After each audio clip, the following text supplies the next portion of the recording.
Chambre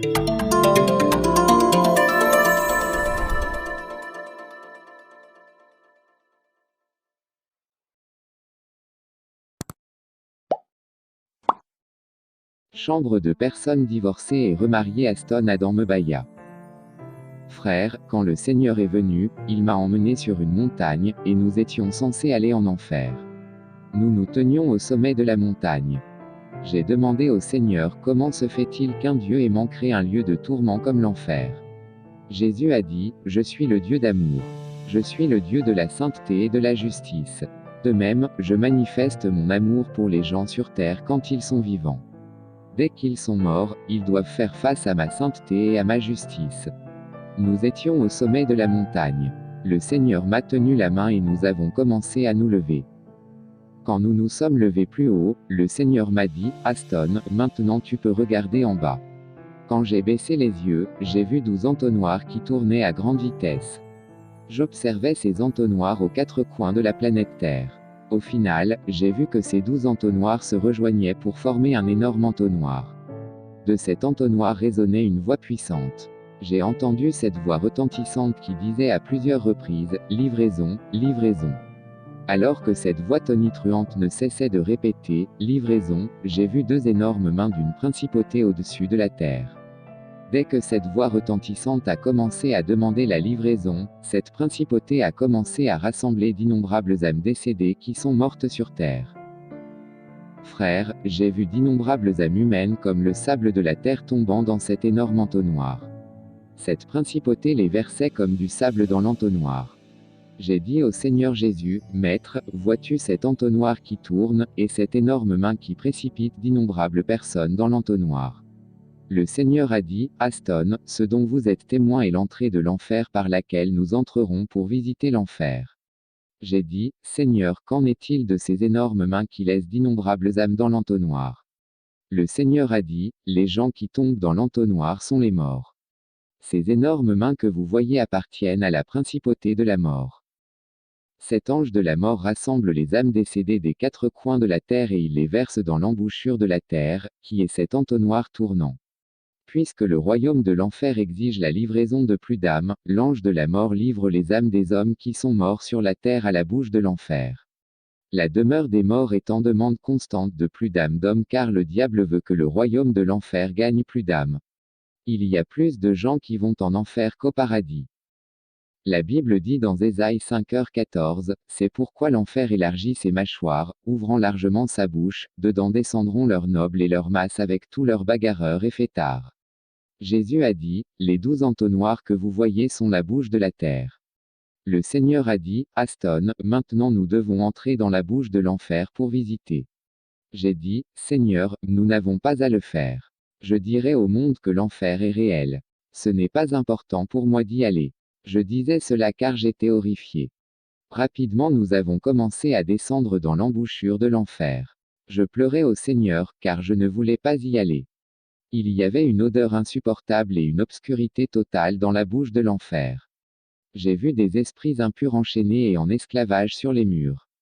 Ils ressemblent à des singes, des ours, des lions. Certains d'entre eux étaient des humains hybrides, des humanoïdes, des bêtes et des reptiles qui n'existent pas sur Terre. J'ai dit, Seigneur, qui sont ces bêtes enchaînées? Le Seigneur a dit, ce sont des esprits méchants au service de Satan. Ils attendent l'ordre du diable. Ce sont des démons qui détruisent les familles de la terre. Dès que le diable leur donne une mission, la bouche de l'enfer les vomira sur la terre. Et pendant que nous descendions en enfer, ces esprits méchants rugissaient, sifflaient et faisaient des bruits. C'était horrible. Ils se moquaient de nous et essayaient de nous capturer mais ils ne pouvaient pas supporter la lumière de Jésus-Christ. Frère, j'ai dit que le 2e jour de cette expérience, j'ai visité les chambres des péchés sexuels.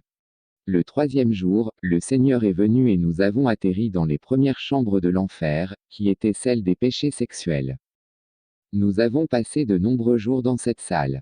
Nous étions dans le couloir où les portes des chambres de l'enfer étaient alignées. Mais quand nous regardons autour de nous, nous avons vu une porte qui semble interminable, où il était écrit « Prison des personnes mariées ». Sur la porte, ils avaient la citation de la parole du Seigneur de Matthieu 19 sur 4-6, n'as-tu pas lu? Il a répondu qu'au début, le Créateur les a fait hommes et femmes, et a dit, pour cette raison, un homme quittera son père et sa mère et s'unira à sa femme, et les deux deviendront une seule chair afin qu'ils ne soient plus deux, mais une chair. Par conséquent, ce que Dieu a uni, que personne ne le sépare. Sur cette porte de l'enfer, il y avait un autre passage de la Bible, Malachie 2h14-16, vous demandez pourquoi. C'est parce que le Seigneur est le témoin entre vous et la femme de votre jeunesse. Vous lui avez été infidèle bien qu'elle soit votre partenaire, la femme de votre alliance. Dieu ne vous a-t-il pas fait un? Vous lui appartenez corps et esprit. Et que recherche le Dieu unique? Une progéniture pieuse. Soyez donc sur vos gardes et ne soyez pas infidèles à la femme de votre jeunesse. L'homme qui déteste et divorce de sa femme, dit le Seigneur le Dieu d'Israël, fait violence à celui qu'il doit protéger, dit le Seigneur Tout-Puissant. J'ai dit au Seigneur, les gens mariés sont ici aussi. Le Seigneur a dit, ce sont des gens qui n'ont pas respecté les principes et qui n'ont pas respecté le processus du mariage. Ils sont ici. Quand nous sommes entrés dans cet endroit, j'ai vu un démon assis sur une chaise. Il jouait de la musique mondaine et se balançait. Pendant que ce démon chantait des chansons immorales de musique mondaine, j'ai vu une autre porte sur le côté qui était ouverte. Quand j'ai regardé, j'ai vu qu'il était écrit, la place des couples divorcés et remariés. Dès que nous sommes entrés dans la porte de cette chambre, j'ai entendu comme un bruit d'altercation, j'ai entendu deux hommes qui se disputaient une dame. J'ai entendu le premier dire, c'est ma femme, pas la vôtre. Laisse-la tranquille. C'était comme si les gens se battaient. Quand j'ai regardé, j'ai vu deux personnes se battre pour une femme qui disait, laissez-moi tranquille. J'ai remarqué que ces personnes étaient en train de pourrir et que leurs parties inférieures se trouvaient dans une mer de lave. Ces deux âmes attrapaient la dame et il y eut une altercation. J'ai demandé au Seigneur Jésus, pourquoi ces gens se battent-ils pour cette femme? Le Seigneur a dit, rapprochons-nous. Quand nous nous sommes rapprochés, le Seigneur a dit, paix, soyez tranquilles. En conséquence, ces hommes ont laissé seule la dame qui était épuisée car tout le monde l'attirait. J'ai vu qu'elle gisait dans la lave brûlante. C'était horrible de voir un être humain brûler comme un poisson dans le feu. Un de ces hommes a dit au Seigneur, Maître, je n'ai rien fait de mal. Mais cette femme n'est pas une bonne épouse. Je l'ai épousée légalement. Peu de temps après notre mariage, j'ai été envoyé en guerre dans l'est du pays, et j'ai été touché à la jambe, mais je ne suis pas mort. Cependant, les autorités nous ont abandonnés en première ligne et elles ont continué à informer notre famille que nous étions morts. En conséquence, ma femme est allée épouser cet homme qui me combat ici. Depuis que j'ai été touché dans cette guerre, je ne pouvais pas me battre en première ligne. J'ai traversé la frontière avec le Rwanda et j'ai commencé à trouver un moyen de survivre. J'ai fini en Ouganda, puis je suis allé au Gabon. Enfin j'ai voyagé en Europe en Espagne.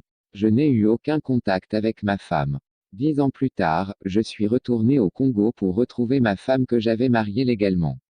Quand je suis arrivé pour vérifier l'évolution de ma femme, j'ai appris qu'elle s'était mariée et qu'elle avait des enfants. Malgré cela, j'ai eu un contact sexuel avec elle alors qu'elle avait un autre homme. Quand je suis mort, je suis tombé ici. Lorsque cet homme a terminé cette conversation, son adversaire a alors commencé à expliquer au Seigneur en ces termes, je n'ai rien fait de mal. Alors quand j'ai rencontré cette femme, je l'ai trouvée avec des enfants et elle m'a dit que son mari était mort à la guerre. Je lui ai dit que je l'aimais malgré le fait qu'elle avait des enfants et que je vais l'épouser. À la fin de la journée, nous nous sommes mariés légalement. Je n'ai rien fait de mal. Pourquoi suis-je ici? Jésus lui a dit, quand tu es marié à une personne divorcée, tu as commis l'adultère. Lorsque nous avons quitté ces gens, j'ai vu une femme mariée à un homme venu d'Europe.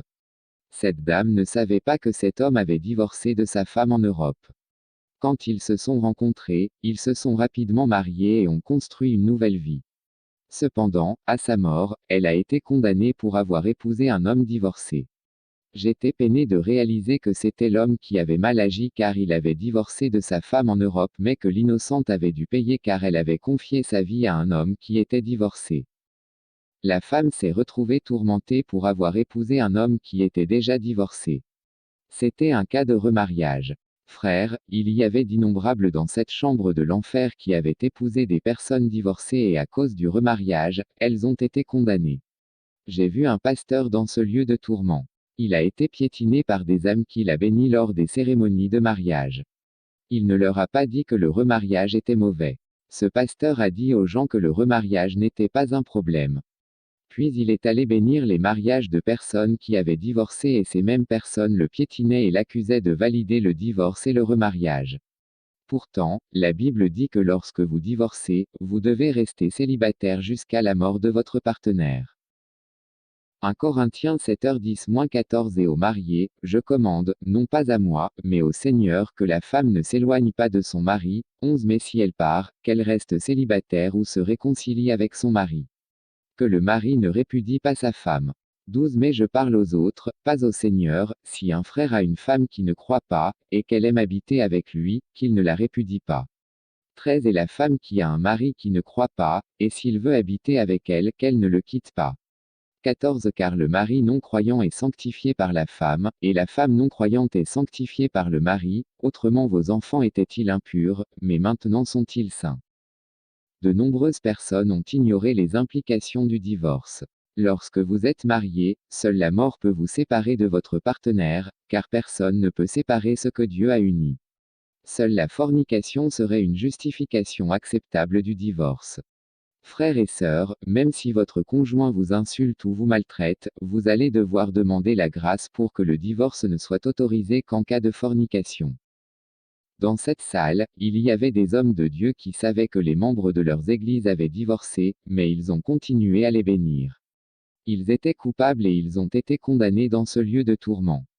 En fait, ces hommes de Dieu sont ceux qui subissent le tourment le plus extrême de cette chambre d'enfer, car ils ont encouragé et accepté les mariages de personnes divorcées. Ces sortes de pasteurs étaient nombreuses dans cet endroit. Ils ont béni les gens qui se remarient. Ils ont béni les mariages de personnes divorcées. Tout pasteur qui prêchait le remariage et bénissait les personnes divorcées en mariage était sévèrement puni dans cet endroit. Dans cette chambre de l'enfer, il y avait d'innombrables âmes qui avaient divorcé et se sont remariées. J'ai vu des noirs et blancs et des gens de toutes les nations, de toutes les couleurs et de toutes les langues. Dans cette chambre, j'ai vu un pasteur suspendu, lié et enchaîné sur un balcon de feu. Et il y avait une Bible ouverte devant lui, qu'il était censé lire. En fait, ce pasteur avait divorcé de sa femme, affirmant qu'elle n'était pas la femme qui était censée aider son ministère et qu'il lui fallait épouser une femme qui sera un plus et complémentaire à son ministère. Pendant qu'il lisait ses écritures sur le mariage et le divorce, il a été insulté et ridiculisé par les damnées âmes tourmentées dans ce feu. En fait, ces âmes perdues en enfer souffraient tellement qu'elles s'insultaient les unes les autres d'une manière extrême. Ils ont dit au pasteur, vous allez vous taire, stupide. Vous étiez pasteur, pourquoi êtes-vous venu ici? Et comment osez-vous nous parler de ces problèmes matrimoniaux? Vous ne pouvez pas nous parler de l'évangile ici. Comme ces âmes l'insultaient, il commença aussi à les insulter. Frères, chaque fois qu'un homme de Dieu bénit une personne qui se remarie, il se met lui-même contre la loi. Il doit se repentir. Chaque fois qu'une famille valide et participe au remariage de son fils ou de sa fille, elle se met sous la condamnation. Ils doivent se confesser et se repentir. Chaque fois que les membres de l'Église assistent au remariage d'un frère ou d'une sœur, ils se placent sous la condamnation. Frère, tu ne dois pas assister au mariage des personnes divorcées. Vous participez à leurs péchés. Vous acceptez et validez leurs péchés. Je tiens à avertir les parents, vous ne devriez jamais accepter que votre fille ou votre fils divorce à moins qu'il ne s'agisse de fornication. Et chaque fois que votre fille divorcée vous amène un autre homme pour le mariage, n'acceptez pas ce mariage car c'est de la fornication. Vous ne devez pas non plus accepter la dot par crainte d'être condamné, car le Seigneur ne la valide pas. Soyons prudents. Quand les gens assistent à la noce d'un remariage, ils se mettent sous la condamnation. Frères, si vous êtes divorcés et que vous vous êtes remariés, vous vivez dans la fornication. Acte 17h30-31 En vérité, alors, Dieu oubliant les temps d'ignorance, maintenant il ordonne strictement à tous les hommes partout de se repentir. 31 Parce qu'il a fixé un jour où il va juger le monde avec justice par un homme qu'il nommait, ayant donné la preuve à tout en le ressuscitant d'entre les morts. Le Seigneur est contre le remariage. Le Seigneur a dit, le diable a choisi l'autorité établie pour influencer les hommes. Il utilise le gouvernement politique et les lois du pays pour imposer son système afin de capturer les âmes des hommes. Mais les Écritures sont le chemin. Je veux dire aux enfants de Dieu que cette année 2020 est l'année de la sanctification, de la justice et de la sainteté. Matthieu 5h31-32. 31. Il a été dit, quiconque divorce de sa femme doit lui donner un certificat de divorce. 32. Mais je vous dis que quiconque divorce de sa femme, sauf pour immoralité sexuelle, en fait une victime d'adultère, et quiconque épouse une femme divorcée commet un adultère. Marc 10/2-12.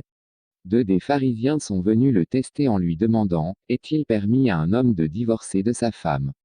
3. Qu'est-ce que Moïse vous a commandé? Il a répondu. 4. Ils ont dit, Moïse a permis à un homme d'écrire un certificat de divorce et de la renvoyer. 5. C'est parce que votre cœur était dur que Moïse vous a écrit cette loi, répondit Jésus. 6. Mais au commencement de la création, Dieu les fit hommes et femmes. 7. C'est pourquoi l'homme quittera son père et sa mère et s'unira à sa femme. 8. Et les deux deviendront une seule chair. Ils ne sont donc plus deux, mais une seule chair. 9. C'est pourquoi ce que Dieu a uni, que personne ne le sépare. 10. Lorsqu'ils furent de nouveau dans la maison, les disciples interrogèrent Jésus à ce sujet. 11. Il répondit, quiconque divorce de sa femme et épouse une autre femme commet un adultère contre elle. 12. Et si elle divorce de son mari et épouse un autre homme, elle commet l'adultère. Luc 16h18-18. Quiconque divorce de sa femme et épouse une autre femme commet un adultère et l'homme qui épouse une femme divorcée commet un adultère. 1 Corinthiens 7h39-39. Une femme est liée à son mari tant qu'il vit. Mais si son mari meurt, elle est libre d'épouser qui elle veut, mais il doit appartenir au Seigneur. Éphésiens 5h33. 33. Cependant, chacun de vous doit aussi aimer sa femme comme il s'aime lui-même, et la femme doit respecter son mari. Matthieu 19/6-9. 6. Ils ne sont donc plus deux, mais une seule chair. Par conséquent, ce que Dieu a uni, que personne ne le sépare. 7. Pourquoi alors demandèrent-ils, Moïse a-t-il ordonné à un homme de donner à sa femme un certificat de divorce et de la renvoyer? 8. Jésus répondit, Moïse vous a permis de divorcer de vos femmes parce que votre cœur était dur. Mais ce n'était pas ainsi depuis le début. 9. Je vous dis que quiconque divorce de sa femme, sauf pour immoralité sexuelle, et épouse une autre femme commet un adultère.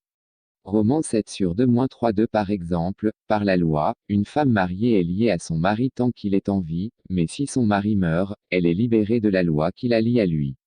3. Ainsi donc, si elle a des relations sexuelles avec un autre homme alors que son mari est encore en vie, elle est qualifiée d'adultère. Mais si son mari meurt. Deutéronome 22h19. 19. Ils lui infligeront une amende de 100 cycles d'argent et les donneront au père de la jeune femme, parce que cet homme a donné une mauvaise réputation à une vierge israélite. Elle restera sa femme, il ne doit pas divorcer d'elle tant qu'il vivra. Jérémie 3/1. 1. Si un homme divorce de sa femme et qu'elle le quitte et épouse un autre homme, doit-il revenir vers elle? La terre ne serait-elle pas complètement souillée? Mais vous avez vécu comme une prostituée avec de nombreux amants, reviendriez-vous vers moi maintenant? Déclare le Seigneur. Malachie 2h16. 16. L'homme qui est sa femme et qui divorce de sa femme, dit l'Éternel, le Dieu d'Israël, fait violence à celui qu'il doit protéger, dit l'Éternel Tout-Puissant. Soyez donc sur vos gardes et ne soyez pas infidèles. 1 Corinthiens 7h11-13. 11. Mais si elle le fait, elle doit rester célibataire ou bien se réconcilier avec son mari. Et un mari ne doit pas divorcer de sa femme.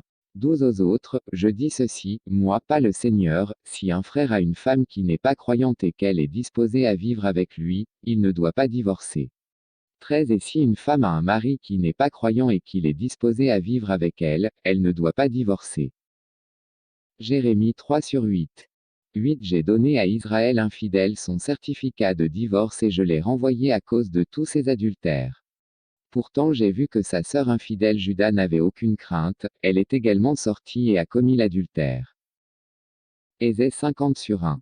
1. Voici ce que dit l'Éternel, où est l'acte de divorce de ta mère avec lequel je l'ai renvoyé? Ou à lequel de mes créanciers vous ai-je vendu? À cause de vos péchés, vous avez été vendus, à cause de vos transgressions, votre mère a été renvoyée. Deutéronome 24 sur 1-41. Si un homme épouse une femme qui lui déplaît parce qu'il trouve quelque chose d'indécent chez elle, et qu'il lui écrit un certificat de divorce, le lui donne et l'envoie de sa maison. 2. Et si après elle quitte sa maison, elle devient la femme d'un autre homme. 3. Et son deuxième mari ne l'aime pas et lui écrit un certificat de divorce, le lui donne et l'envoie de chez lui, ou s'il meurt. 4. Alors son premier mari, qui a divorcé, elle n'a pas le droit de l'épouser après avoir été souillée. Cela serait détestable aux yeux de l'Éternel. N'apportez pas le péché sur le pays que l'Éternel, votre Dieu, vous donne en héritage. Hébreux 13 sur 4. 4. Le mariage doit être honoré de tout, et le lit conjugal gardé pur, car Dieu jugera l'adultère et tous les sexuellement immoraux.